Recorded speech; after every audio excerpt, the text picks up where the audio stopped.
Everyone, welcome back my YouTube channel NCERT maths hub. आज हम बात करने वाले हैं कार्यपत्रक 71 की, जो कि कक्षा 9वीं के गणित विषय के लिए शिक्षा निदेशालय राष्ट्रीय राजधानी क्षेत्र दिल्ली से 23 दिसंबर 2020 के लिए रिलीज़ किया गया है। आज का हमारा विषय है वर्कशीट संख्या 1920 की पुनरावृत्ति। आज हम वर्कशीट नंबर 19 और 20 को रिवाइज करने वाले हैं, जो कि बेस्ड है चैप्टर 6 रेखाएँ और कोण पर। देखिए, हमें आज इस वर्कशीट में 5 क्वेश्चन दिए गए हैं, जैसा कि आप स्क्रीन पर देख पा रहे हैं। इनका सॉल्यूशन करने का प्रयास करते हैं। पहला क्वेश्चन देखिए आपके सामने स्क्रीन पर है, 68 डिग्री का पूरक कोण क्या होगा। सबसे पहले हम आगे बढ़े उससे पहले हमें पता होना चाहिए पूरक कोण क्या होते हैं और संपूरक कोण क्या होते हैं। देखिए, पूरक कोण जब दो कोणों का योग कितना हो 90 डिग्री होता है तो हम उन कोणों को क्या बोलते हैं, पूरक कोण बोलते हैं। हम बात कर रहे हैं दो कोणों का योग 90 डिग्री, जबकि एक कोण हमें पहले से दिया गया है 68 डिग्री, 68 डिग्री दिया गया है। तो इसका दूसरा कोण क्या होगा जब दोनों का योग कितना हो जाए, 90 डिग्री हो जाए, तो हमें वो दूसरा कोण बताना है। 68 डिग्री का पूरक कोण हमसे पूछा जा रहा है, तो हम क्या करेंगे, 90 डिग्री में से 68 डिग्री को सब्ट्रैक्ट करेंगे, घटा देंगे, तो हमें मिलेगा दूसरा कोण। 68 डिग्री का पूरक कोण बराबर होगा क्या, 90 डिग्री माइनस 68 डिग्री, और 90 माइनस 68 डिग्री होगा, जो कि होगा बराबर 22 डिग्री। तो मिल जाता है 22 डिग्री। तो 68 डिग्री का पूरक कोण क्या होगा, 22 डिग्री। तो आता है विकल्प बी सही उत्तर आपका होगा। याद रखेंगे, पूरक कोण क्या होते हैं, जब दो कोणों का योग क्या हो 90 डिग्री हो, तो उन कोणों को क्या बोलते हैं, पूरक कोण बोलते हैं। अब देखते हैं संपूरक कोण। तो जब दो कोणों का योग कितना होता है, 180 डिग्री होता है, तब उनको बोलते हैं संपूरक कोण। देखिए, अब हमसे पूछा जा रहा है दो कोण संपूरक कोण कहलाते हैं यदि उनका योग डैश हो।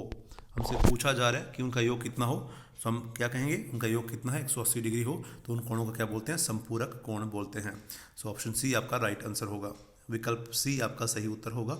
याद रखेंगे, पूरक कोण क्या होते हैं, जब दो कोणों का योग 90 डिग्री हो तो उन कोणों को बोलते हैं पूरक कोण, और जब दो कोणों का योग 180 डिग्री हो तो उनको बोलते हैं संपूरक कोण। अब देखते हैं प्रश्न नंबर 3। दी गई आकृति में निम्न प्रश्नों का उत्तर दीजिए। हमें एक आकृति दी गई है, जिस जैसा कि आप देख सकते हैं, हमें दो समांतर रेखाएं दी गई हैं एम और एन, और एक तिर्यक रेखा की दी गई है एल। आप देख सकते हैं, हमसे पूछा जा रहा है कि कोण 4 का संगत कोण ज्ञात कीजिए। तो सबसे पहले हमें पता होना चाहिए कि संगत कोण कौन से होते हैं। संगत कोण कौन से होते हैं, जो तिर्यक रेखा के एक ही ओर होते हैं, या तो बाएं पक्ष में होंगे या दाएं पक्ष में होंगे, और समांतर रेखाओं के दोनों ही या तो ऊपर होंगे या दोनों ही नीचे होंगे। जैसा कि आप देख सकते हैं, तिर्यक रेखा आपकी एल है, जो तिर्यक रेखा आपकी एल है, उसके बाएं पक्ष में देखते हैं तो आप देखिए जो कोण 1 और कोण 5 दोनों ही समांतर रेखाओं के ऊपर हैं, कोण 4 और कोण 8 दोनों ही नीचे हैं, तो इनको संगत कोण बोलते हैं। उसी प्रकार से दाएं पक्ष में देखते हैं 2 और 6 और 3 और 7, तो ये आपके संगत कोण कहलाते हैं। तो हमसे पूछा जा रहा है 4 का संगत कोण कौन सा है। तो 4 का संगत कोण कौन है, कोण 8। 4 का संगत कोण है कोण 8। अब पूछा जा रहा है हमसे नेक्स्ट पार्ट में, कोण 5 का अंतः एकांतर कोण ज्ञात कीजिए। कोण 5 का अंतः एकांतर। देखिए, अंतः मतलब आंतरिक है, दो समांतर रेखाओं के बीच में है ये अंतः। एकांतर इसलिए बोला गया क्योंकि तिर्यक रेखा के एक बाएं पक्ष में तो दूसरा दाएं पक्ष में होगा और एकांतर पोजीशन पे होगा। देखिए, हमारे पास क्या है, आप देख सकते हैं कोण 3 और 5, देखिए ये क्रॉस याद रख सकते हैं आप अंतः एकांतर कोणों के लिए, और बाह्य एकांतर कोणों के लिए आप ये बड़ा क्रॉस याद रख सकते हैं। इस प्रकार से देखिए, अंतः एकांतर कोण पूछा गया हमसे, तो 3 और 5, 3 बराबर होगा 5 और 4 बराबर होगा 6। हमसे पूछा जा रहा है 5 का अंतः एकांतर कोण कौन सा होगा, 3 होगा। उसी प्रकार से अगर 4 का पूछा जाता तो 6 होता, और बाह्य एकांतर कोण हमसे पूछा जाता तो 1 का होता 7 और 2 का होता 8। याद रखेंगे, हमसे पूछा जा रहा है अंतः एकांतर कोण किसका, 5 का, तो 5 का अंतः एकांतर कोण कौन सा होगा, हमारे पास 3 होगा। अब देखते हैं पार्ट नंबर सी, कोण 2 का शीर्षाभिमुख कोण। कोण 2 आपके पास यहाँ है, उसका शीर्षाभिमुख कोण कौन सा, उसका समूह कोण होगा, कोण 4 होगा। उसी प्रकार से अगर हमसे पूछा जाता कोण 1 का शीर्षाभिमुख कोण तो 3 होता, 5 का शीर्षाभिमुख कोण 7 होता, और 6 का शीर्षाभिमुख कोण 8 होता। तो याद रखेंगे, कोण 2 का शीर्षाभिमुख कोण कौन सा है, कोण 4 है। अब देखते हैं कोण 7 का संपूरक कोण ज्ञात कीजिए। हमसे पूछा जा रहा है 7 का कोण संपूरक कोण ज्ञात कीजिए। तो देखिए, संपूरक हमने अभी भी पढ़ा, पूरक और संपूरक, जब दो कोणों का योग कितना हो 180 डिग्री हो तो उसको बोलते हैं संपूरक कोण, उनको संपूरक कोण बोलते हैं। अब कोण 7 का संपूरक पूछा जा रहा है। अब कोण 7 में हम क्या ऐड करें ताकि उनका दोनों का योग कितना 180 डिग्री हो जाए। तो ऐसे दो कोण आपको नजर आते हैं यहाँ पर, कोण 6 और कोण 8। अगर 6 को 7 के साथ जोड़े तो हमें मिलेगा 180 डिग्री, उसी प्रकार से 7 को जोड़े 8 के साथ तो मिलेगा 180 डिग्री, क्योंकि ये रेखीय क्यों बना रहे हैं तो एक दूसरे के साथ क्या है, संपूरक कोण होंगे। कोण 7 का संपूरक कोण कोण 6 होगा अथवा कोण 8 है। हम कह सकते हैं कोण 6 जमा 7 बराबर 180 डिग्री है, और कोण 7 जमा 8 बराबर 180 डिग्री है। तो कोण 6 और 7 और 8 क्या है, संपूरक कोण है एक दूसरे के साथ। अब देखते हैं प्रश्न नंबर 4। हमें एक आकृति दी गई है। सो दी गई आकृति में यदि ए बी समांतर है सी डी के और सी डी समांतर है ई एफ के और एम एच समांतर है के एल के, तो एम एच डी, एच के एल और एच के बी ज्ञात कीजिए। सो हमें दिया गया है ए बी समांतर है सी डी के और समांतर है ई एफ के, हमसे ये कहा गया। और हमसे ये भी बताया गया, हमें दिया गया कि एम एच जो है वो समांतर है के एल के। जो यहाँ एच के नज़र आती है वो क्या हमारे पास तिर्यक रेखाखंड है। सो आप क्या देखिए, हमें ज्ञात क्या करना है, एम एच डी मतलब ये कोण हमें ज्ञात करना है, देन एच के एल हमें ये कोण ज्ञात करना है और एच के बी हमें ये कोण ज्ञात करना है। सो आप देखते हैं सबसे पहले फर्स्ट जो कोण हमें ज्ञात करना है जो कि हमारे पास है एम एच डी। सो एम एच डी आप देखते हैं, एम एच डी इधर से देखते हैं 60 डिग्री, तो एक सी डी एक समांतर हमारे पास रेखा है, एक सीधी रेखा है और उसके दोनों ही कोण नीचे बने हैं। देखिए एक ही कॉमन बिंदु पर, ओबेनिस बिंदु पर जो कि एच है, दो कोण आपके सामने नजर आते हैं, एक तो 60 डिग्री का और एक एम एच डी जो हमें ज्ञात करना है।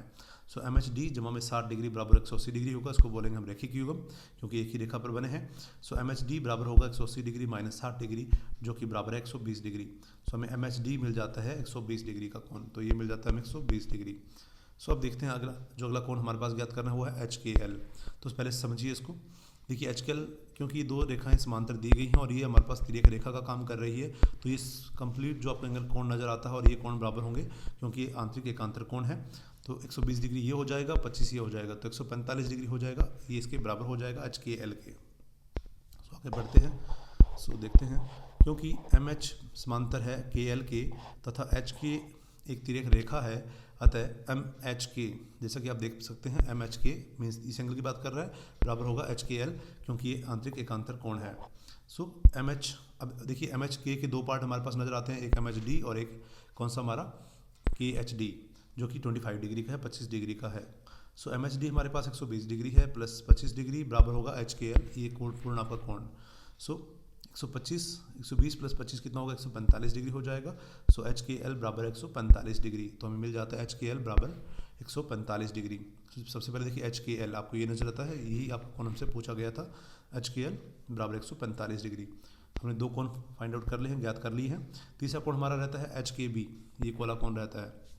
सो जैसा कि आप देखते हैं कि ए बी समांतर है सी डी के और ये आपकी तिर्यक रेखा है एच के। तो देखिए तिर्यक रेखा के एक ही ओर बने कोण है और दो समांतर रेखाओं के बीच में बने कोणों का योग कितना होता है, 180 डिग्री होता है, तो इन दोनों कोणों का योग 180 कर दीजिए। सो हमें मिल जाएगा एच के बी। सो एच के बी जमा में 25 बराबर 180 डिग्री, तिर्यक रेखा के एक ही ओर बने आंतरिक कोणों का युग्म, क्योंकि तिर्यक रेखा के एक ही ओर बने कोणों का योग कितना होता है, 180 डिग्री होता है। सो एच के बी प्लस 25 डिग्री बराबर 180 डिग्री, एच के बी बराबर होगा 180 माइनस 25 जो कि बराबर है एच के बी बराबर 155 डिग्री, तो हमें मिल जाता है 155 डिग्री। सो होता है हम कह सकते हैं एम एच डी बराबर 120 डिग्री, एच के एल बराबर 145 डिग्री और एच के बी बराबर 155 डिग्री, हमें तीनों कोण मिल जाते हैं। अब देखते हैं प्रश्न नंबर 5। जैसा कि आप देख सकते हैं दी गई आकृति में यदि ए बी समांतर है सी डी के और ई एफ समांतर है डी क्यू के, तो P D Q, A E D, D E F और ए ई बी ज्ञात कीजिए। हमसे कहा गया तीनों कोण आप ज्ञात कीजिए। तो जैसा कि आप देख सकते हैं हमसे कहा गया कि ए बी समांतर है सी डी के, और आप देख सकते हैं ए बी कहाँ है, ए बी कंप्लीट लाइन है और सी डी ये है। जब ए बी समांतर है सी डी के तो ये ए ई भी समांतर होगा सी डी के। सो क्योंकि ए बी समांतर है सी डी के तो आता है ए ई समांतर होगा सी डी के, और आप देखते हैं ये दोनों कोण क्या है हमारे पास, संगत कोण है, संगत कोण युग्म है। तो देखिए अगर ये 34 में दिया गया 34 डिग्री का, तो ये भी क्या होगा 34 डिग्री होगा। सो यही मिल जाता है पहला कोण ए ई डी। सो ए ई डी बराबर 34 डिग्री क्योंकि ये संगत कोण युग्म है, डायरेक्टली हमें मिल जाता है 34 डिग्री। अब देखते हैं हमसे पूछा गया ए ई बी, और ए ई बी देखिए डायरेक्टली एक स्ट्रेट सीधी रेखा है जैसा कि आप देख पा रहे हैं, तो ये कितना होगा 180 डिग्री होगा। तो हम डायरेक्टली कह सकते हैं क्योंकि ए बी एक सीधी रेखा है तो ए ई बी कितना होगा 180 डिग्री होगा। अब ए ई बी पर आपको तीन कोण नजर आते हैं। देखिए पहला कोण आपको 34 डिग्री का नजर आता है, ये 78 डिग्री का नजर आता है, बीच में हमें ज्ञात करना डी ई एफ, ये हमें ज्ञात कर सकते हैं क्योंकि इन तीनों का योग कितना है 180 डिग्री है। सो ए ई बी के तीन पार्ट आपको नजर आते हैं जैसा कि भी डिस्कस किया हमने, A E D plus D E F plus B E F बराबर 180 डिग्री। सो ए ई डी हमें ज्ञात कर लिया जो कि 34 डिग्री है, डी ई एफ हमें ज्ञात करना है और बी ई एफ हमें दिया गया 78 डिग्री इक्वल्स टू 180 डिग्री। सो अब देखते हैं डी ई एफ, हम इन दोनों को देखिए राइट में ट्रांसपोज कर दीजिए, दाएं पक्ष में भेज दीजिए। सो भेजने पर हमें मिल जाता है 180 माइनस 112 डिग्री जो कि बराबर है 68 डिग्री, 68 डिग्री के। सो 68 डिग्री मिल जाता है हमें डी ई एफ। तो डी एफ कोण का मान कितना हमारे पास 68 डिग्री है। अब हमें दिया गया है कि जो आपके सामने डी क्यू है वो भी किसके समांतर है, ये हमें मिल जाता है 68 डिग्री का, ये मिल जाता है 68 डिग्री।